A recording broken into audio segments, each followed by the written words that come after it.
kita mulai kuliah kita. Nanti ada yang bergabung, Bapak silakan gabung. Assalamualaikum warahmatullahi wabarakatuh.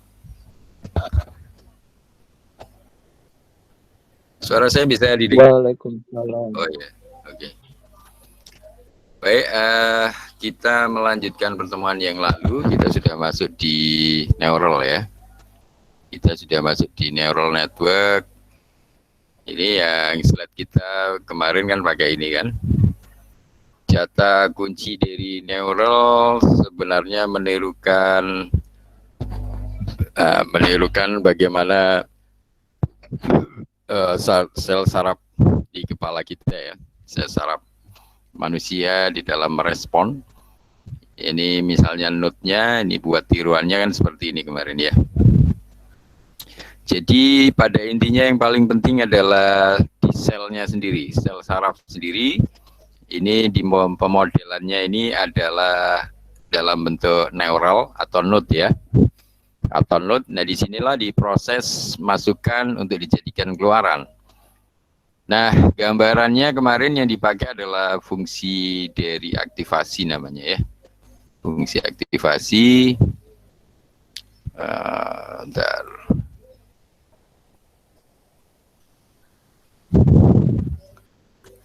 Yang ini ya, jadi gambarannya yang paling penting adalah di node ini, itu seperti ini rumusnya.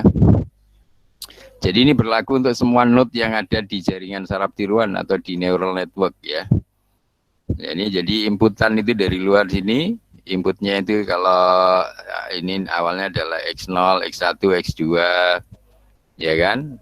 Kemudian bobot yang inputnya 1 itu disebut bias ya. Kemudian bobot-bobot yang lain W1, W2 ini ya wake gitu saja ya. Ini hasil perkalian bobot dengan inputnya atau bias dengan input 1. Itu masing-masing kita jumlahkan seperti ini ya, W kali X ini.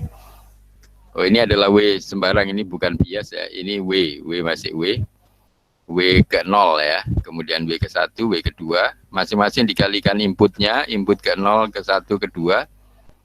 Input ke 0 ini sebenarnya ya indeksnya kan kadang dimulai dari 0, kadang dari 1, nggak masalah ya. Masing-masing dikalikan dengan bobotnya, kemudian diapakan? Nah ini ditambah dengan bias. Nah ini ditambah bias, ini baru ada bias di sini ya. Bias itu seperti bobot prinsipnya, tapi inputnya 1 ya. Jadi 1 kali bias ya, atau bobot yang disebut bias. Nah itu berarti ya nilainya sama dengan bias karena dikali 1 ya. Ini ditambahkan dengan hasil perkalian bobot dan input masing-masing. Ini baru dimasukkan ke dalam apa? Ke dalam fungsi aktivasi ini ya. Dimasukkan ke dalam fungsi aktivasi. Fungsi aktivasi biasanya bisa pakai sigmoid, tangen hiperbolik, dan lain-lain. Nah seperti itulah cara kerja neural network ya. Ini kemarin sudah kita kembangkan fungsi aktivasinya yang umum, bisa pakai fungsi linier seperti ini bentuknya, atau sigmoid ya kan, sigmoid yang merah ini, atau bentuknya yang tangen hiperbolik yang atas ini ya. Jadi bisa sigmoid atau tangen hiperbolik. Terbalik ya, jadi yang sigmoid yang ini, yang 0 sampai 1 ini, yang biru ini sigmoid, kemudian yang merah atau orange ini adalah yang tangen hiperbolik ya, seperti itu ya. Jadi tergantung kita kalau menginginkan outputnya antara 0 dan 1, kita pakai yang sigmoid ini. Kalau inputnya atau output ya, keluaran yang diharapkan adalah -1 sampai 1, kita bisa pakai tangen hiperbolik ini. Nah inilah kemampuan dari neural, output dari neural adalah 0 sampai 1. Nah kemudian pertanyaannya, bagaimana kalau yang kita inginkan di luar 0 dan 1 outputnya? Nah kalau ada keluaran yang di antara 0 dan 1, maka nanti harus diskalakan ke 0, 1. Nah proses itu disebut normalisasi. Jadi kalau misalnya ada kan prediksi gempa atau apa ya, kalau gempa mungkin gempa keberapa, atau ada atau tidak ada, atau potensi ya. Tapi kalau yang misalnya berupa uang, Ya, prediksi pendapatan penduduk ya, prediksi pendapatan penduduk kan uang. Nah, uang itu kan nilainya misalnya 0 sampai juta ya, sekian juta, sekian ribu, sekian ratus, sekian juta. Nah, itu harus diskalakan antara 0 dan 1. Caranya gimana? Dinormalisasi namanya ya. Nah, ini rumus normalisasinya cuman nggak ada di sini ya. Ini dinormalisasi itu intinya di skala antara 0 dan 1. Nanti bagaimana supaya kembali ke nilai aslinya yang kita harapkan dalam bentuk ribuan, puluhan, ratusan, yaitu kebalikan dari normalisasi, didenormalisasikan. Nah, seperti itu. Tapi secara umum memang keluaran dari neural adalah antara 0,1 atau min 1 sampai 1 seperti ini. Ini adalah bentuk fungsi aktivasi yang lain, namanya linear unit, rectifier linear unit ya. Ini bentuknya seperti ini, relu fungsinya. Nah, ini arsitektur yang sudah kita bahas sebelumnya. Yang paling sederhana adalah satu layer input, satu layer hidden, dan satu layer output. Kemudian inputnya ini tergantung jumlah node-nya, ini tergantung jumlah inputnya ya. Kemudian node di layer hidden ini menyesuaikan, termasuk node-node di layer output menyesuaikan. Seperti kemarin kita kalau inputnya 2, outputnya 2, berarti ini ya tinggal 2 node, outputnya nanti 2 node, begitu ya. Yang kita kemarin gunakan untuk menyelesaikan gerbang OR, XOR ya. Dan seterusnya ini untuk bentuk arsitektur neural yang lain ya. Apa ini? Nah, ini kemarin kita juga sudah belajar proses proses learning di neural network. Ini yang tadi ya, secara umum perkalian bobot dikalikan inputnya masing-masing, ditambahkan dengan bias, baru dimasukkan ke dalam rumus fungsi aktivasi ya. Fungsi aktivasinya bisa menggunakan sigmoid dan lain-lain. Nah, inilah yang diproses di dalam setiap node yang ada di jaringan saraf tiruan ya. Ini aturan untuk proses belajarnya atau untuk mengupdate bobotnya macam-macam, tapi yang umum kita sering menggunakan backpropagation ini ya. Umumnya pakai backpro seperti ini rumusnya backpro. Nah, ini cara menurunkan bobotnya atau mengkonfigurasi bobot setelah dia lakukan proses iterasi untuk menyesuaikan bobot-bobot di pengali tadi ya. Ini aturannya menggunakan ini secara umum, jadi dilakukan berulang-ulang. Yang pertama T ini adalah targetnya dikurangi keluaran dari neural lah.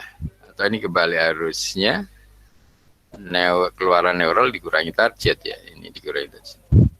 Dia menggunakan apa? Oh ya benar. Jadi Y-nya ini adalah keluaran dari apa? Keluaran dari neural. Oh ya, T-nya target. Ini sebenarnya sih boleh dibalik-balik karena nanti dikuadratkan ya. Cuman ini berarti yang diinginkan dikurangi target. Ya, yang diinginkan itu adalah target dikurangi keluaran dari neural ya. Keluaran dari neural adalah Y ya. Y-nya ini adalah apa? Keluaran dari neural ini. Ya, ini. Keluaran dari neural ini fungsi aktivasi di node output ya. Ini akhirnya kita kuadratkan, kita bandingkan dengan target, kita kuadratkan, kita jumlahkan, kita kalikan dengan setengah, ini dapatlah errornya ya. Atau selisih antara yang diharapkan dengan keluaran neural. Nah, inilah berdasarkan error ini yang dipropagasi sampai didapatkan bobot yang terbaik ya. Tujuannya adalah nanti mengupdate bobot W ini. Seperti itu. Nah, salah satu caranya ini menggunakan aturan backpro, didefinisikan delta W ini adalah perubahan bobotnya, yaitu adalah perkalian minus learning rate. Learning rate-nya berupa eta ini dikalikan turunan dari error dibagi terhadap bobotnya ya. Turunan error terhadap bobot. Yang mana rumusnya seperti ini. Ini learning rate-nya atau laju pembelajarannya. Nah, dikalikan sigma dari ini target dikurangi keluaran neural dikalikan fungsi dari A tadi. Nah, fungsi A-nya tadi ini kan nanti ini ya adalah perkalian antara ini target dengan yang diharapkan dikalikan fungsinya, ini nanti kita sebut dengan delta ya. Ini ya. Ini kemudian ini adalah rumus ini disederhanakan menjadi ini, eta kali sigma kali delta kali H. Seperti ini ya. Deltanya adalah bentuknya ini. Kemudian, nah, untuk perubahan bobot di masing-masing, kita kalau ini secara umum misalnya bobotnya V, ini sudah W juga sama aja ya. Itu sama dengan minus eta kali turunan error kali terhadap bobotnya. Nah, seperti ini rumusnya. Minus eta kali sigma dari turunan error yang dikalikan silang dengan delta H ini untuk membantu proses perhitungan selanjutnya ya. Terus secara dalil rantai sampai akhirnya didapatkanlah bobot sampai di layer apa? Sampai di layer paling depan. Kan dia prosesnya mundur ya. Nah ini sehingga koreksi bobotnya di masing-masing layer. Ini mulai di output layer, kemudian ini di masing-masing hidden layer, terus berjalan. Nah seperti ini kira-kira. Jadi kalau ke depan, ke atas sana ini ke depan, ini adalah perkalian input dengan masing-masing bobot, masuk fungsi aktivasi di masing-masing node dan seterusnya. Kemudian di keluarannya kita bandingkan dengan target, dapatlah error. Nah errornya ini kita koreksi dengan turunan error yang kita bagi bobot. Turunan error terhadap bobotnya, itu kita gunakan untuk mengoreksi bobot. Terus dimajukan ke depan, maka kita bisa mengoreksi bobot-bobot di masing-masing layer ya. Sampai terakhir di bobot paling luar ini diperolehlah bobot yang terakhir. Pekerjaan ini terus diulang-ulang sampai errornya mengecil ya. Sampai antara target dikurangi keluaran neural tadi paling minimal. Atau maksimal iterasi tercapai. Nah seperti itu ya. Ini prosesnya untuk backbro-nya.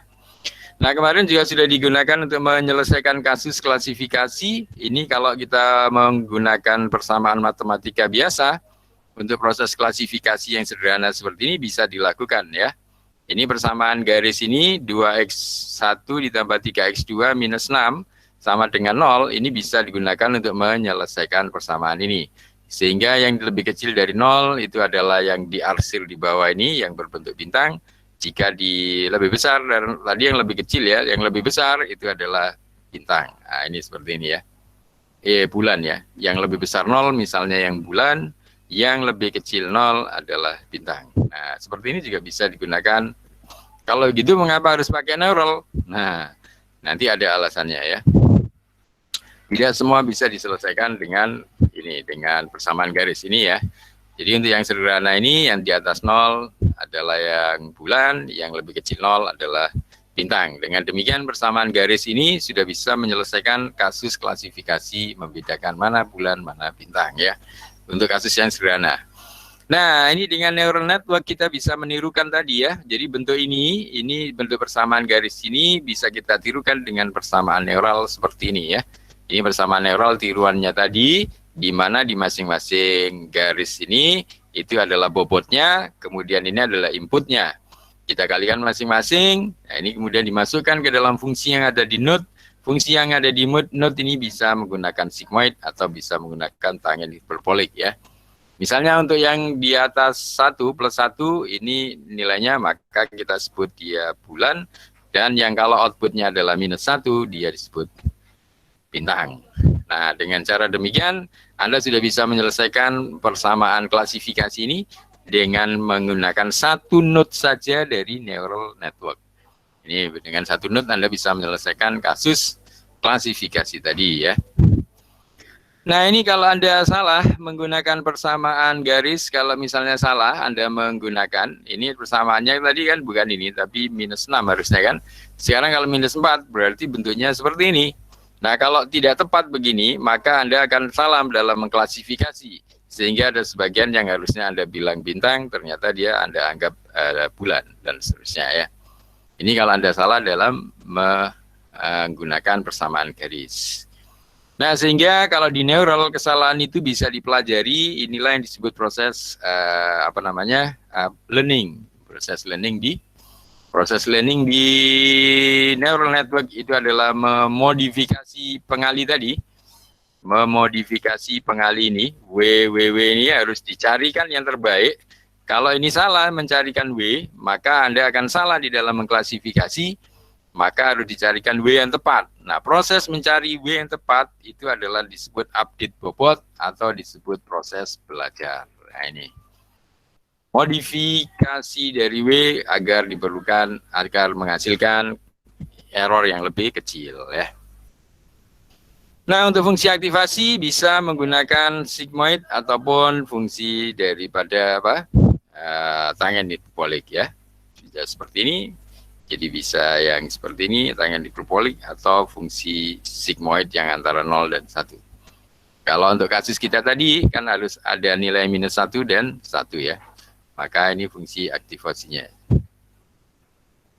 Ini menggunakan tangen hiperbolik. Ini fungsinya ya. Menggunakan tangen hiperbolik. Oke, di sini akhirnya apa? Nah, kalau kasusnya tadi sederhana, bisa dipisahkan dengan mudah, Anda selesaikan dengan satu persamaan garis, sudah bisa ketemu. Nah, kalau ini tidak mungkin Anda selesaikan pakai satu persamaan garis. Nah, kalau Anda menggunakan satu persamaan garis, maka ada yang tidak kena ini ya, ada bintang yang di luar klasifikasinya, sehingga Anda menghasilkan klasifikasi yang salah. Sehingga Anda perlu menambah garis lagi seperti ini. Nah, seperti ini. Nah, maka Anda memerlukan 3 persamaan garis. Nah, ini tentunya akan semakin merumitkan buat Anda kalau menggunakan persamaan garis, sehingga Anda butuh 3 persamaan garis. Nah, ini dengan neural network Anda bisa menggunakan dengan cara tiruannya dengan mudah, hanya menggunakan 3 simpul atau 3 node dari neural. Seperti ini tiruannya ya. Ini masing-masing inputnya, kemudian di layer 1 dan ini disebut hidden layer dan di layer 2 sebagai output layer. Nah, dengan seperti ini Anda sudah bisa menirukan yang rumit tadi. Nih, jadi Anda bisa menyelesaikan persamaan klasifikasi ini dengan mudah menggunakan neural network. Nah, ini salah satu manfaat nanti Anda belajar neural network adalah untuk proses klasifikasi ya. Ini sudah saya jelaskan yang minggu lalu, dan minggu lalu juga kita sudah menggunakan pendekatan ini salah satunya menggunakan regresi linear. Biasanya Anda juga bisa selesaikan. Nah, si neural network juga bisa membantu ini ya. Kalau persamaan garis Ax plus B ini bisa digunakan sebagai regresi linear ini untuk mendekati bagaimana bentuk pola dari titik-titik ini, sehingga Anda dapatkanlah persamaan garis ini. Dengan cara yang sama Anda bisa menirukan persamaan ini, linear ini, persamaan regresi ini dengan node yang kemarin gitu ya. Nah, ini Anda bisa menggunakan tiruannya menggunakan neural ini. Sehingga persamaan neural network bisa membantu Anda untuk proses regresi. Secara umum kalau regresi bisa, karena regresi ini kalau Anda tarik terus ke sini, itu sama aja dengan Anda memprediksi titik-titik yang ada di sini kan. Nah, dengan demikian nanti Anda menggunakan persamaan linear ini, Anda bisa regresi ini, Anda bisa memprediksi yang ada di sini dengan cara yang sama. Berarti dengan neural network Anda juga salah satu kemampuan dari neural selain klasifikasi tadi, maka neural network juga bisa digunakan untuk prediksi. Nah, ini karena kemampuannya dia bisa mendekati atau menirukan persamaan regresi ya. Nah, aplikasinya juga banyak sekali, bisa dikontrol, diprediksi atau di istilah lainnya adalah forecasting, dan seterusnya estimasi, di data mining, optimisasi dan lain-lain ya. Ini sudah saya jelaskan, dan salah satu penerapannya kita sudah menggunakan kemarin. Bentar. Ini ada yang belum masuk ya. Kemarin kita juga sudah mencoba menyelesaikan persamaan XOR ya. Persamaan XOR. Ini persamaan XOR-nya. Di persamaan XOR kan ada bentuknya ini ya. Ini untuk sederhananya. Jadi adalah 2 input dengan 1 output. Ini XOR, NOR ini kan sebenarnya NOR, XOR itu sudah Anda pelajari di digital kan.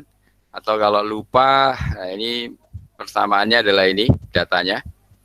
Dengan data seperti ini, Jika inputnya adalah 01, maka outputnya 1, ya kan? Kemudian jika inputnya 10, outputnya 1, jika 11, outputnya 0.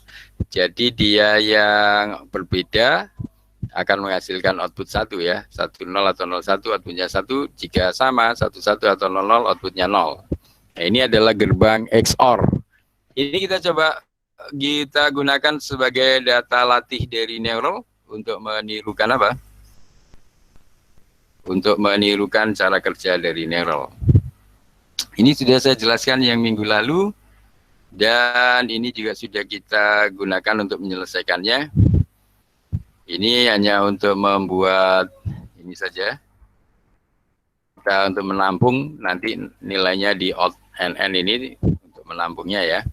Sedangkan ini untuk kemudahan X train kita sebut X, Y train Y, X test X. Ini misalnya mau kita plot lagi, X-nya nilainya ini, Y-nya ini. Jadi ini inputnya, ini outputnya. Nah, di sini adalah parameter neural yang digunakan.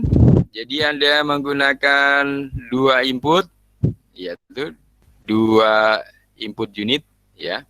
Kemudian 2 hidden, kemudian 1 output. Nah, gambarnya ini ya, 2 node input, 2 node hidden, dan 1 node output.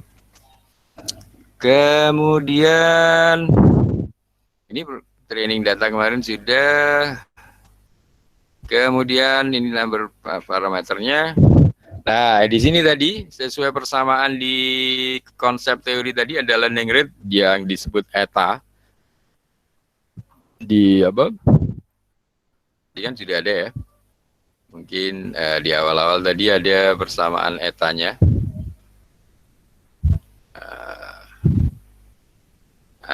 Kadang disebut gamma nih.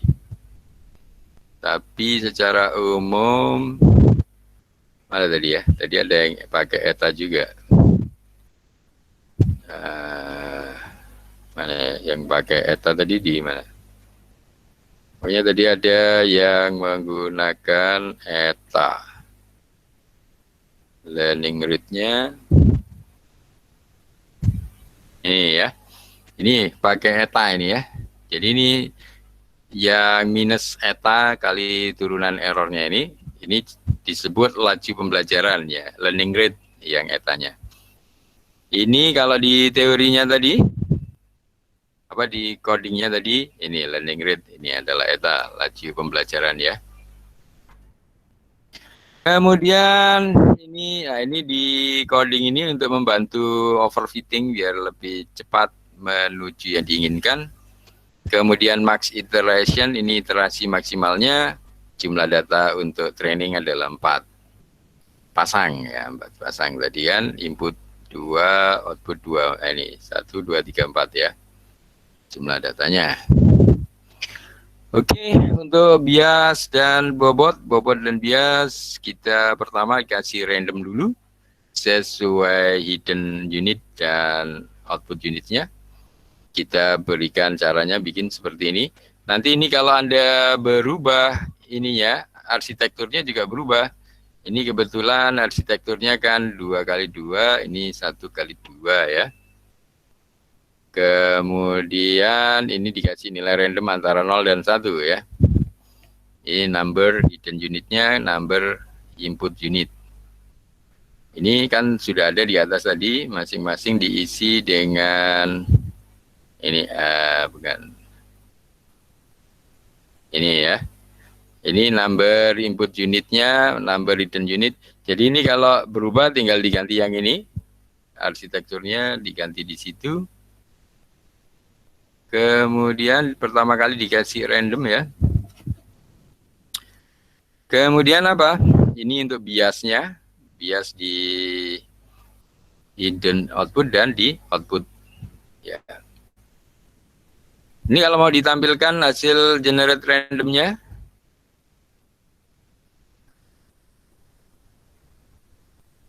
Ini hasil generate output randomnya, kemudian B1, W2, B1, dan B2-nya ya. Kemudian sigmoid ini sebagai fungsi aktivasinya, ini gambarannya saja. Nah, di sini fungsinya. Kalau mau pakai sigmoid bentuknya seperti itu. Sigmoid kan 1 dibagi itu kan, rumusnya adalah 1 dibagi 1 ditambah E pangkat ya, di teorinya tadi ya. Nah pertama untuk forward pass tahap maju, untuk tahap maju kan hasil perkalian bobot masing-masing dengan inputnya ya. Ini dikalikan, jadi untuk yang pertama adalah W1, ini adalah bobot yang pertama dikalikan inputnya ya, input H1. Ini H1 adalah inputnya. Kemudian dimasukkan, ini ditambahkan dulu dengan bias, baru dimasukkan ke dalam rumus sigmoid. Dapatlah keluaran dari 1 node. Demikian dilakukan dengan cara yang sama untuk semua node. Ini untuk node yang kedua, dikalikan A2 ditambah B2, baru dimasukkan ke dalam sigmoid, dapatlah keluaran A3. Di sini sudah kita selesaikan untuk yang di hidden ya. Kemudian untuk menghasilkan keluarannya, yang ini sudah termasuk outputnya ya. Jadi yang A3 ini sudah keluaran di output layer. Ini sudah keluaran dari neural network. Udah tinggal ditampilkan hasilnya ya. Tapi ini adalah apa? Ini berbentuk fungsi. Jadi fungsi ini nanti di return ini apa yang ditampilkan. Jika kita masukkan di input argumennya X, ini inputnya, prediknya ini false atau true. Kalau true berarti digunakan untuk mempredik, yaitu outputnya adalah ini. Outputnya adalah A1 inputnya, A2 input yang di node di layer kedua, kemudian A3-nya ini adalah output yang terakhir dari neural ya. Seperti itu untuk fungsi forward. Nah, proses penurunannya Anda menggunakan yang ada di konsep tadi. Pertama diberikan nilai awal 0, ya, termasuk di ini nanti untuk menampung hasil proses cost-nya atau perubahan error pada saat iterasi ya. Ini kemudian di back pro-nya sesuai teori tadi, ini fungsi untuk pelatihannya ya. Fungsi training ini untuk pelatihan, dimasukkan bobot masing-masing dan bias masing-masing ya. Ini untuk arsitektur yang kita punya ya, yang simpel, yang sederhana tadi ya. Pertama dikasih nilai awal 000 semuanya. Nah, proses iterasinya di sini ya. Nah, di Python untuk membuat iterasi bisa seperti ini. For J in ring, ini maksudnya J diulang sebanyak ring M. M-nya kan tadi jumlah data. Datanya adalah 4 ya. Sudah dimasukkan seperti ini, tinggal ini iterasinya dengan format seperti apa. Ini ya, kemudian masuk di layer fault yang pertama, Anda dapatkan ini perkalian bobot dengan inputnya, ini dapat A0, kemudian hasil A0 ini kita kalikan bobot di hidden, kita tambahkan bias, kita dapatlah J1, maka kemudian ini kita masukkan sigmoid, dapatlah A1. Nah, di layer yang terakhir, A1 ini Anda kalikan dengan bobot, baru dimasukkan sigmoid, dapatlah A2 ya. Sudah, Anda dapatlah output dari neural. Nah, sekarang kalau bobotnya kurang bagus, dilakukan backpro. Nah, backpro adalah untuk menurunkan daripada bobot atau mengejust bobot supaya dapat error selisihnya ya. Supaya antara target dan keluaran neural lebih kecil errornya. Nah, seperti ini, A2 ini tadi kan keluaran neural di output layer, kita kurangi dengan Y yang diinginkan. Ya. Nah, ini yang tadi yang saya sebut, ini seharusnya minus Y ini adalah target, A2 ini kan output dari neural ya. Jadi, output dikurangi apa ini? Output dari neural kan A2.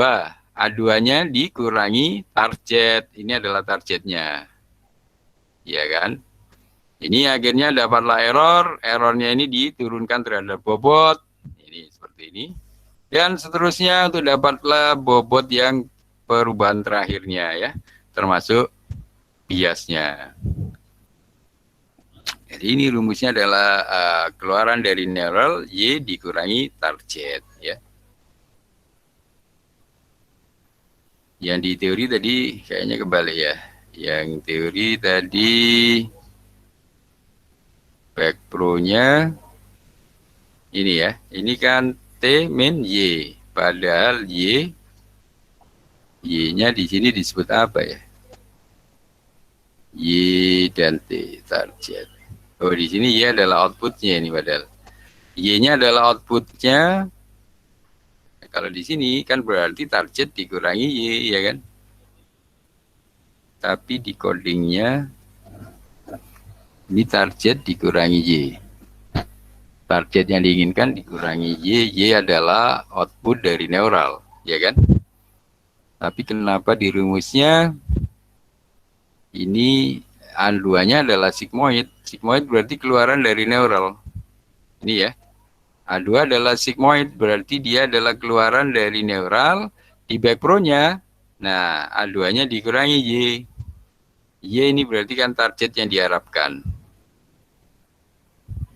Ya nggak apa-apa ya, jadi kadang dibolak-balik karena nanti yang penting bisa dapat turunannya ini yang terbaik. Yang penting dapat selisihnya ya. Ini antara teori dan ininya ya. Teorinya ini adalah Y, T min Y. Oh sama ya. Target dikurangi Y. Kalau di sini target min Y. Ini diingat-ingat ya. Yang di teorinya adalah T ini target, Y-nya output dari neural. Kemudian di programnya A2 ini kan outputnya. Nah output itu kalau tadi kan Y. Nah ini dikurangi T kalau di teori. Jadi keluaran neural dikurangi target. Y adalah target. Ya nggak apa-apa, mungkin nanti hasilnya sama. Jadi antara yang di ini ya, perbedaan antara keluaran dari neural dikurangi target. Y ini adalah target, kita bisa lihat di atas. Nah, di training data ini. Nah, Y-nya ini. Y-nya adalah target yang diharapkan. Jadi Y adalah targetnya ya. Target pada saat diajarkan, itu kan keluarannya yang diharapkan adalah ini. Pada saat belajar. Sedangkan X-nya adalah ini inputnya, Y-nya adalah target berarti ya. Nah, di sini rumusnya adalah, nah ini waktu backpro, A2 ini adalah output dari neural, dikurangi target. Nah ini agak berbeda dengan teorinya, enggak apa-apa ya. Jadi teorinya itu menyatakan outputnya ini, output aktivasinya kan Y. Nah seharusnya kalau tadi kan berarti Y min T, itu kalau di program. Tapi di sini T min Y, targetnya yang diharapkan dikurangi keluaran dari neural. Ya tapi harusnya ini seharusnya ya. Karena nanti yang dipakai adalah turunan dari Y ini, turunan dari outputnya minus Y. Sehingga ketemulah minus di sini ini ya. Iya yang benar T min Y. Kenapa di sini ini adalah Y min T jadinya. Tapi nggak apa-apa, di sini kan yang penting adalah perubahan bobotnya. Jadi waktu turunan di sini, ini A2 ini adalah keluaran dari neural, dibalik dari teori di apa? Di teori di slide tadi ya. Tapi pada intinya adalah ini adalah selisihnya. Jadi selisih antara keluaran dari neural dikurangi yang diharapkan begitu ya. Ini akhirnya kemudian dikalikan untuk mendapatkan perubahan bobot untuk dW. Ya, seperti itu. Demikian juga untuk ini, untuk akhirnya diperoleh yang terakhir adalah perubahan bobot dan perubahan biasnya ya. Terakhir dipakailah yang terakhir untuk W yang update, dikalikan learning rate kali turunan dan seterusnya, tinggal diikuti. Nanti hasilnya adalah W12 sampai B12. Ini hasilnya. Jadi ini fungsi untuk pelatihan seperti itu. Ini def ini kan fungsinya nanti dipakai pada saat proses pelatihan. Nah, ini pada saat pemakaiannya seperti ini. Jadi kita tinggal gunakan train untuk menghasilkan W yang baru, dan B yang baru adalah dimasukkan B yang lama tadi. W1, 2, B1, B2. Ini yang pertama, yang random tadi. Dimasukkan rumus train, diiterasi sebanyak 50 kali, dengan jumlah data sebanyak 4. Sudah, akhirnya dapatlah W1, W2, B1, dan B2. Dan seterusnya, kalau mau di plotting, errornya seperti ini. Untuk iterasi ke 50 kali, di sini menunjukkan cost ini tadi kan adalah perubahan errornya yang diharapkan ya. Yang diharapkan kan mendekati 0. Udah, kalau sudah tinggal diobservasi, dikasih inputan, coba ini. Dikasih input yang sama, 01, 10, 1100. Kita coba tes ke dalam forward propagation ya. Dimasukkan ke proses maju, dimasukkan data coba tadi, dikalikan bobot hasil yang sudah kita peroleh, ya kan? Ini bobotnya adalah tadi W1 dan B1, dapatlah A1 kalau dimasukkan sigmoid. Yang terakhir, dikalikan lagi dengan bobot yang kedua, tambahkan bias yang kedua, dapatlah keluaran dari neural. Nah, keluaran neural menggunakan sigmoid, ya. Sudah, keluarannya tinggal ditampung, hasilnya out and N ini, ya. Ini adalah keluaran neural, setelah itu tinggal diplot hasilnya dan dibandingkan dengan targetnya. Ini targetnya kalau dijadiin 1 seperti ini. Lupa kok masih jauh errornya. Ya memang ini proses iterasinya masih bisa dilanjutkan. Harapannya kan dia di sini ya, bintangnya ini di sini. Salah. Kemudian bintangnya di sini, ini bintangnya mendekati yang biru-biru ini ya. Seperti itu.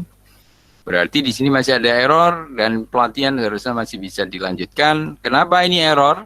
Ada yang tahu jawabannya? Kenapa ini error? Karena W1, W2, B1, B2-nya belum mendapatkan yang terbaik ya. Berarti W1 dan W2, B1, B2-nya masih meleset ya.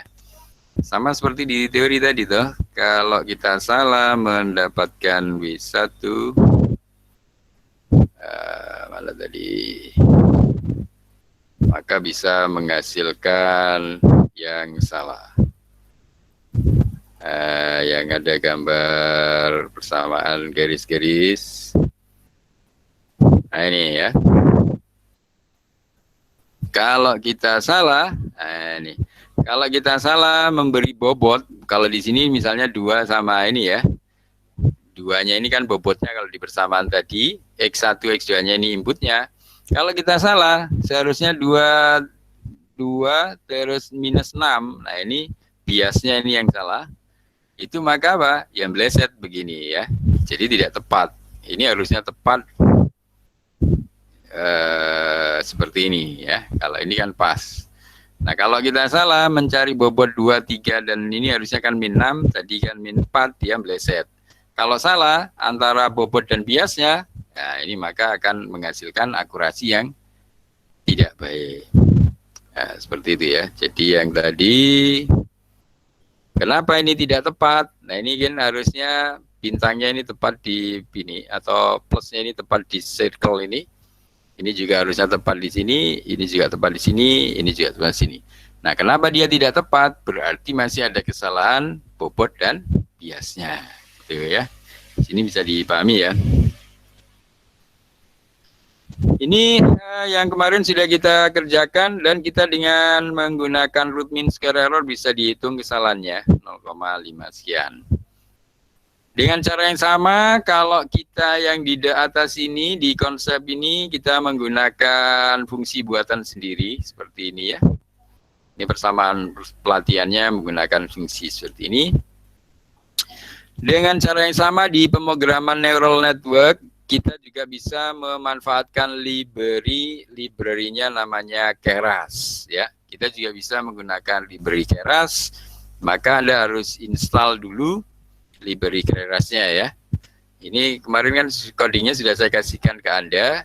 Coba di run, kalau di error berarti Kerasnya belum diinstal. Nah, itu Anda silakan diinstal. Bisa menggunakan pip spasi install Keras ya, atau menggunakan Conda install Keras ya. Nah, ini di dalam Keras itu menggunakan backend TensorFlow ya. Warningnya nggak ada masalah, nggak apa-apa, diabaikan aja. Nah, ini cara menggunakan Keras seperti ini. Kalau Anda bingung bisa nyari di sini. Jadi bisa pip install Keras. Nah, pip install Keras, nanti Anda kelihatan. Nah, ini cara menginstal Keras. Jadi yang tadi kan pertama menggunakan fungsi, yang kedua kita bisa memanfaatkan library Keras ini ya. Caranya pip install Keras ini di command prompt ya. Anda install ini. Ini the last versionnya adalah 24 ya. Cara menginstal Anda sudah tahu ya. Installnya di command prompt. Jadi Anda harus install di command prompt. cmd command prompt run as administrator. Nah, di sini, jadi Anda harus install di sini. Ini tinggal di copy, ini ada copy to clipboard. Nah, ini Anda sudah siap digunakan di sini. Paste di sini ini sudah bisa, Ctrl V. Pip install Keras. Install Keras, seperti ini ya.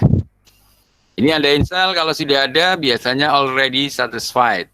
Kalau belum ada, nanti Anda selesaikan dulu di install ya. Itu cara gampangnya.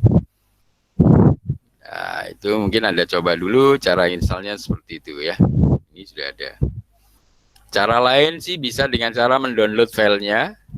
Tapi ini mungkin kalau Anda sudah agak sedikit advance, Anda download WAL namanya. Ini Anda tinggal cari yang supportnya, Python versinya. Anda biasanya Python versi 3 ke atas ini ya. Formatnya adalah any.wal ini, .wal. Ini Anda bisa download. Ini Anda pindah ke salah satu folder yang gampang diingat. Kemudian seperti yang tadi, caranya tinggal pip spasi install. Nah, tapi kalau ini Anda download, berarti pip spasi install ya nama file ini, Keras. Itu. Tapi cara yang paling gampang kalau ada koneksi internet, Anda cukup pakai langsung di menggunakan perintah ini ya. Ini di command prompt di sini. Oke, sampai di sini mungkin ada pertanyaan.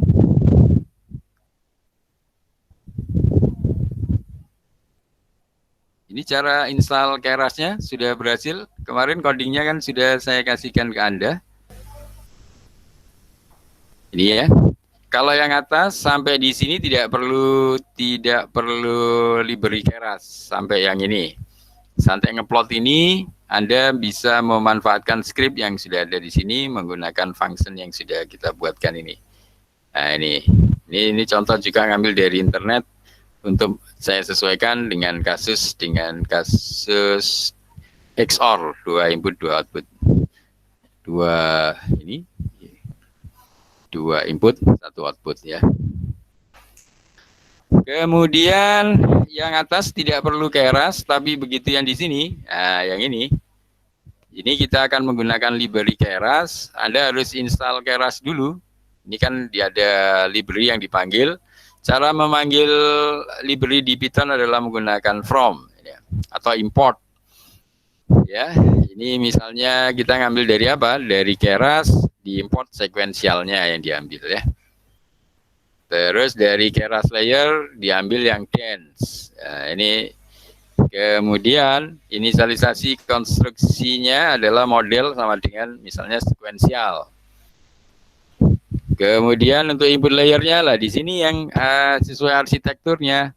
Kita kan inputnya 2 input ya, ini maka model add-nya dance-nya 2. Aktivasinya apa? Sigmoid.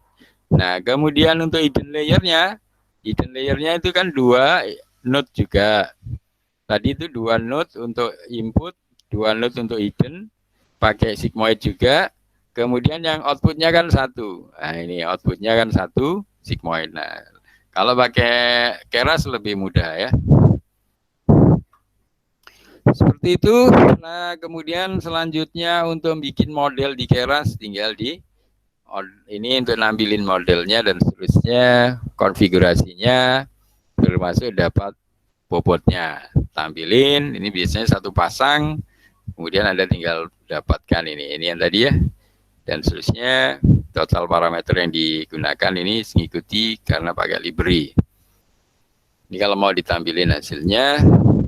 Nah, kalau Anda pakai Keras harus dikompil dulu. Ini dikompil ini maksudnya adalah proses pelatihannya yang dibandingkan dengan targetnya. Ini proses kompilasi di library Keras menggunakan seperti ini. Errornya menggunakan cross entropy. Optimizernya bisa pilih salah satunya Adam. Ini kalau Anda mau melihat model compile ini ada di dokumentasinya Keras ya. Kemudian metrik ini adalah untuk mengukur keberhasilannya, kita bisa pakai akurasi ya. Sudah, prosesnya tinggal model.fit, masukkan pasangan inputnya dan output yang diharapkan. X-train dan Y-train ya. Input pasangan input outputnya, effortnya ini berapa kali iterasi, batch stepsnya ini, size-nya ini biasanya 1, verbose-nya juga 1. Ini ada di documentation-nya Keras ya. Ini kalau Anda mau baca. Kemudian kalau ada warning nggak masalah.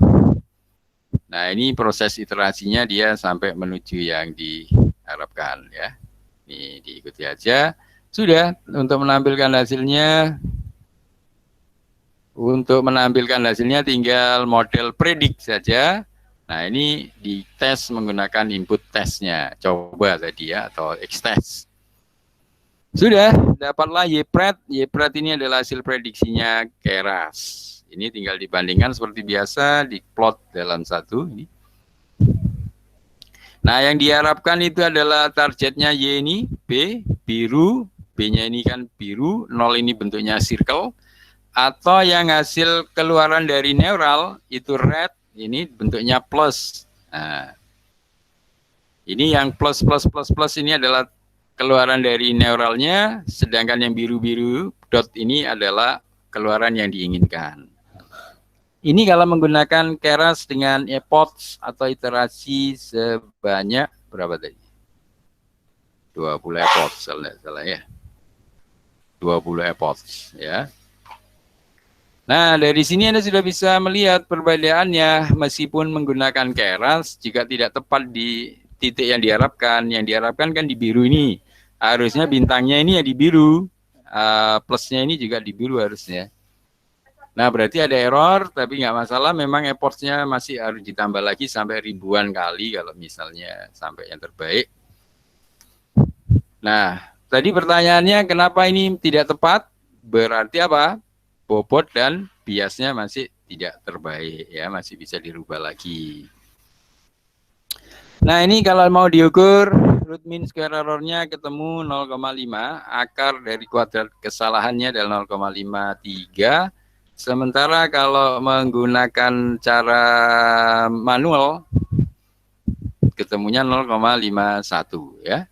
Nah, cara kita lebih baik ya. Ini 0,51 yang menggunakan manual, kemudian yang menggunakan Keras 0,53 lebih besar ya.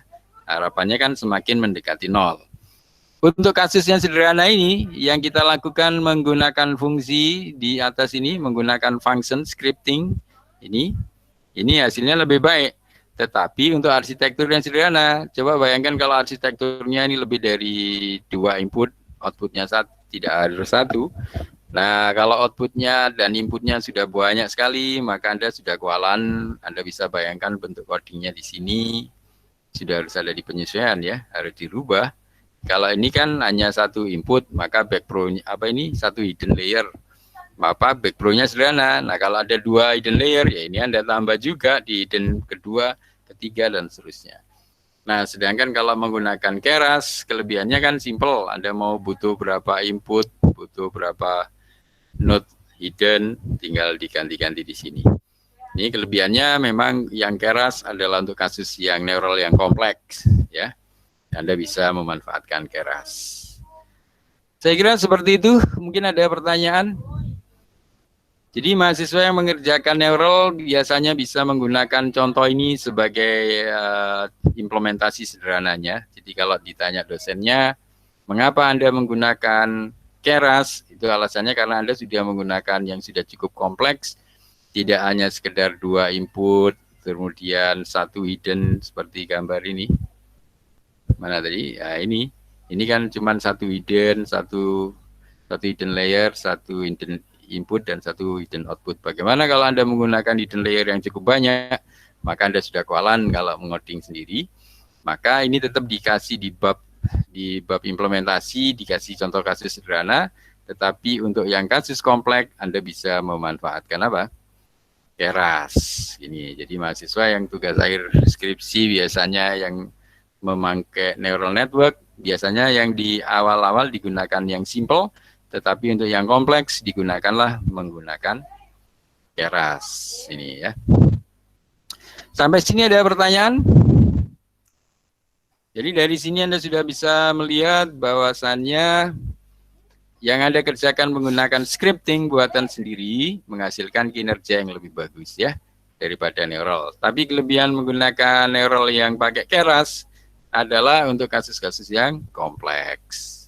Sampai di sini ada yang mau ditanyakan?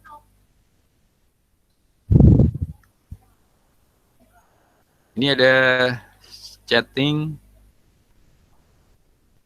yang ingin bergabung. Ini yang tadi ya.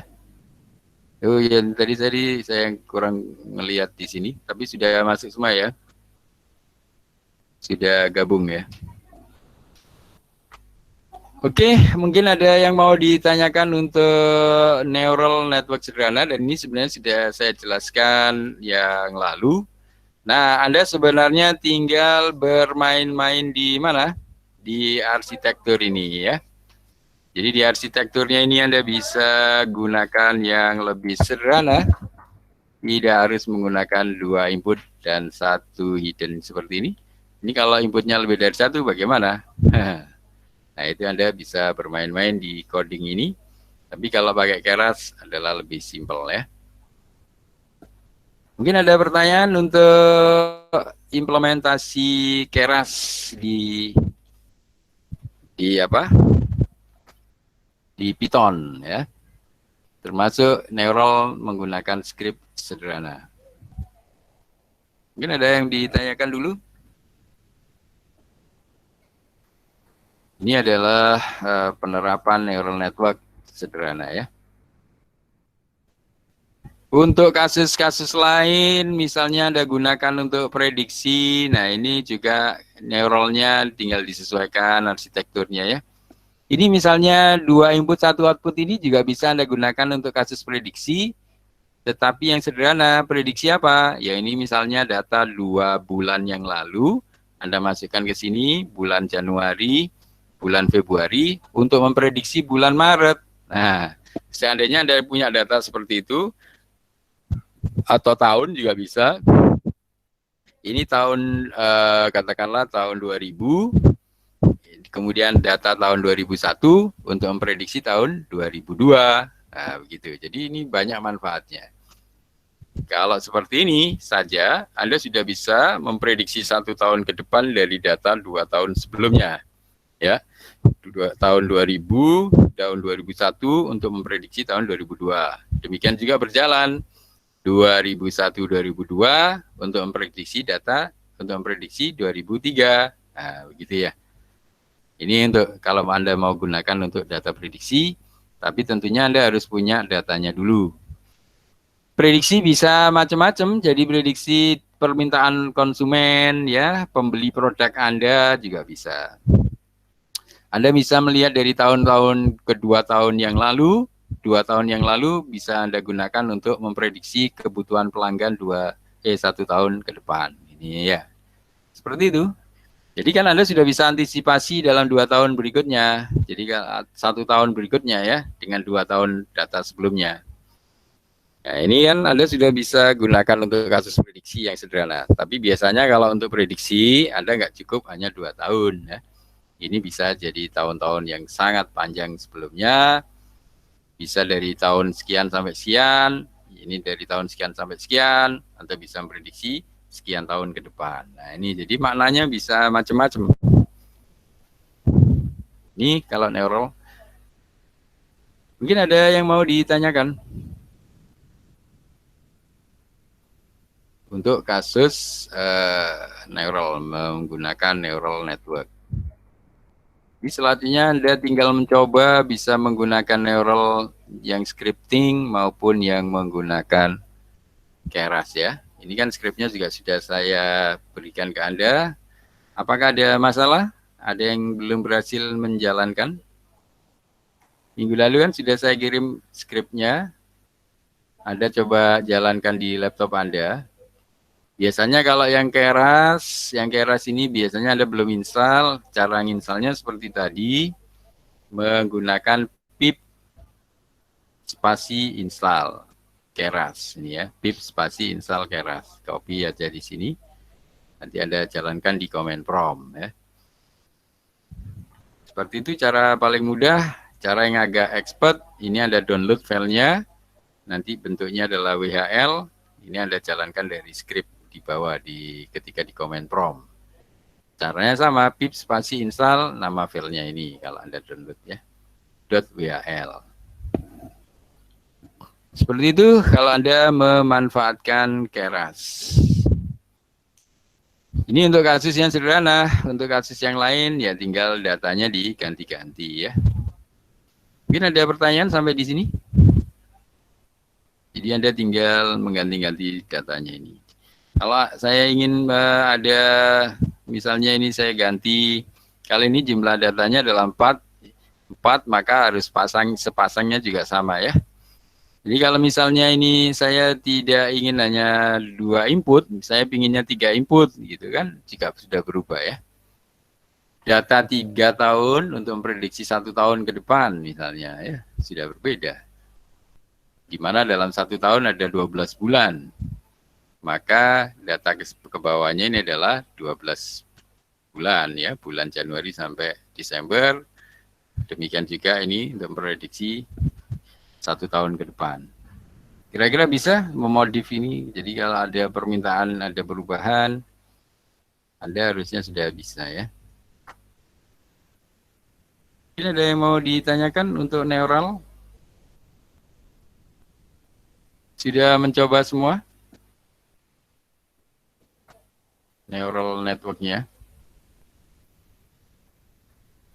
Ini sebelum ke deep learning, tapi nanti kalau ke deep learning sebenarnya hampir sama kalau memanfaatkan neural yang di Keras tadi. Nah, kan ini sebenarnya yang Keras ini juga bisa disebut deep learning juga ini yang pakai Keras ini. Karena kalau awal-awal dulu memang yang simple, tapi sekarang deep learning menggunakan Keras ini hampir sama caranya seperti ini ya. Seperti neural ini. Cuma fungsi aktivasinya kalau Keras yang dipakai deep learning biasanya pakai ReLU. Tapi juga ada yang sigmoid, ya hampir sama. Karena memang deep learning juga pada intinya juga neural ya asalnya. Ini ada masih baru gabung. Mungkin ada yang mau ditanyakan untuk Keras dan scripting. Ini harus Anda coba supaya Anda bisa bermain-main dengan ini ya, dengan neural ini. Ya caranya Anda bisa menggunakan bentuk arsitektur yang lain ya. Kebetulan ini kan pakai XOR. Kalau saya ingin pakai N data, ya diganti cuma ininya aja ya, lebih gampang. Jadi yang diganti kalau N atau OR atau NOR ya, itu yang diganti cuma datanya, skripnya tidak ada perubahan. Karena Anda tetap menggunakan arsitektur 2 input, 1 output. Nah, yang jadi masalah kalau saya tidak ingin 1 hidden, misalnya ini saya ingin 2 hidden, sudah berubah ya. Codingnya sudah berubah. Tapi kalau Anda pakai Keras akan lebih mudah. Tapi kalau pakai scripting yang dirubah di script yang tadi, yang training ini yang dirubah ya. Nah, di sini di sini kan ini Anda baru di layer hiddennya di sini kan. Ini kan hidden, nah bisa jadi yang hiddennya ini yang ditambahin ya. Kalau ada perubahan. Saya nggak tahu sudah saya coba belum ya untuk kasus yang selain 2 input 1 output. Atau Anda coba dulu deh yang 2 input 1 output ini sampai jalan di laptop Anda. Kemudian baru Anda ganti dengan kasus yang lain ya. Atau errornya ini usahakan sampai benar-benar paling mendekati ini.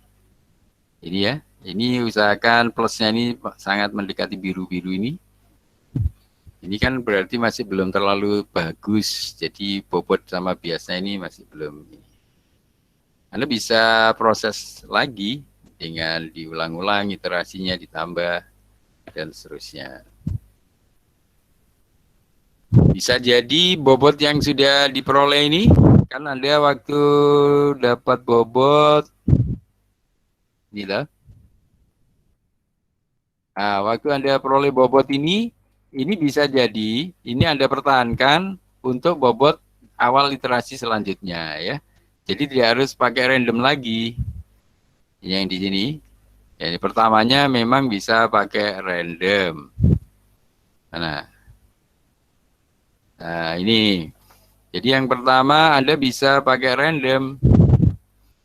Jadi, tapi ini Anda pakai untuk iterasi, misalnya 50 iterasi pertama pakai random.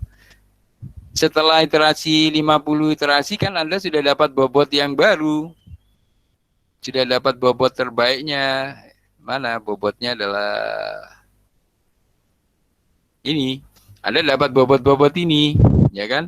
Nah, bobot-bobot ini digunakan untuk iterasi selanjutnya gitu. Maksud saya jangan selalu dari random. Kalau dari random kan nanti iterasinya yang diperbanyak ya. Tapi kalau Anda sudah mengerjakan iterasi 50 kali, sudah dapat bobot yang hampir bagus ini, nah ini bisa Anda simpan, itu bisa Anda gunakan untuk menggantikan random yang pertama. Itu maksud saya ya. Jadi yang random yang pertama ini bisa Anda gunakan cuma sekali saja. Selanjutnya Anda jangan pakai random lagi. Jadi kalau mau mengulangi 50 iterasi selanjutnya lagi, bisa menggunakan bobot yang terakhir. Tujuannya apa? Ya supaya Anda lebih mendekati ini supaya lebih mendekati ke sini. Artinya Anda mengoreksi bobot ini jangan selalu dari random. Kalau random kan dikasih nilai acak lagi ya. Nah, biasanya itu yang saya lakukan. Jadi hasil iterasi yang pertama sampai 50 misalnya atau 100 atau 1000 itu disimpan bobotnya. Nah, itu digunakan untuk 1000 iterasi berikutnya. Gitu. Jadi Anda tidak harus dari random lagi dari awal, tapi dari bobot hasil pelatihan sebelumnya. Bobot dan bias hasil sebelumnya. Itu maksud saya. Mungkin sampai di sini ada yang belum jelas atau boleh bertanya kalau ada yang ditanyakan.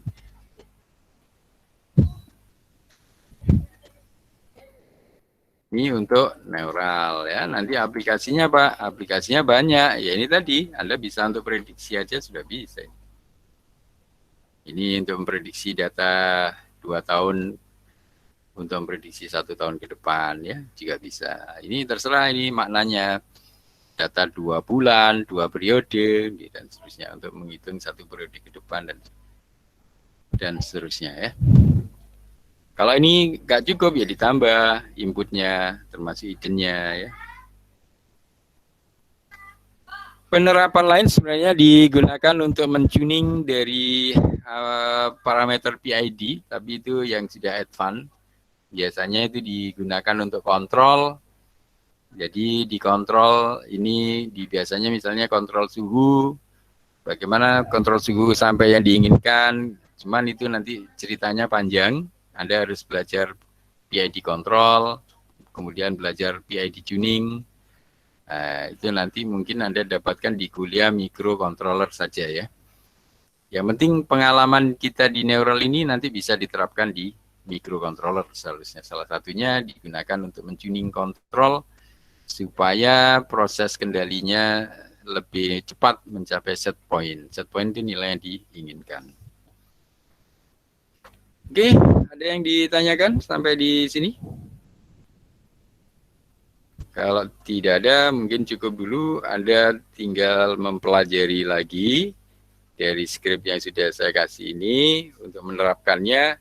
Sebelum mungkin yang selanjutnya tinggal belajar deep learning. Tapi sebenarnya deep learning itu adalah pengembangan dari yang keras ini tadi ya. Cuma masalahnya deep learning nggak harus pakai keras ya, bisa yang lain. Oke, saya kira demikian. Kalau tidak ada pertanyaan atau ada yang mau ditanyakan? Ada yang mau ditanyakan untuk neural? Ada yang belum jalan ininya skrip ini? Ini kan skripnya sudah saya kasihkan minggu lalu. Skrip untuk coding ini kan sudah saya kasihkan. Ini ya. Ini kan sudah saya kasihkan skripnya yang lalu tuh. Nah, itu Anda coba jalankan di laptop Anda. Kalau ada error, nanti Anda bisa tanyakan di grup. Errornya kenapa? Kalau errornya karena modul Keras not found, Anda install dulu pakai pip install Keras. Ya, di command prompt ya. Seperti itu. Ada yang mau ditanyakan? Gimana? Belum ada sepertinya, Pak. Ya, ya sudah, nanti Anda coba dulu ya. Nanti kalau ada yang belum jelas bisa ditanyakan. Itu arsitekturnya bisa diganti-ganti ya. Jadi itu masih yang sederhana, 2 input, 1 output. Oke, baik. Kalau ada pertanyaan, pertemuan kali ini saya cukupkan dulu. Silakan Anda coba dulu skrip yang sudah saya kirim minggu lalu. Kalau ada yang error atau belum berjalan di laptopnya, nanti Anda bisa tanyakan di grup. Saya kira demikian, kurang lebihnya saya mohon maaf. Terima kasih atas kehadirannya. Semoga ilmunya bermanfaat ya. Kurang lebihnya saya minta maaf. Saya akhiri sekian. Terima kasih. Assalamualaikum warahmatullahi wabarakatuh. Waalaikumsalam warahmatullahi wabarakatuh. Waalaikumsalam. Terima kasih, Pak. Oke, sama-sama. Selamat. Terima kasih, Pak.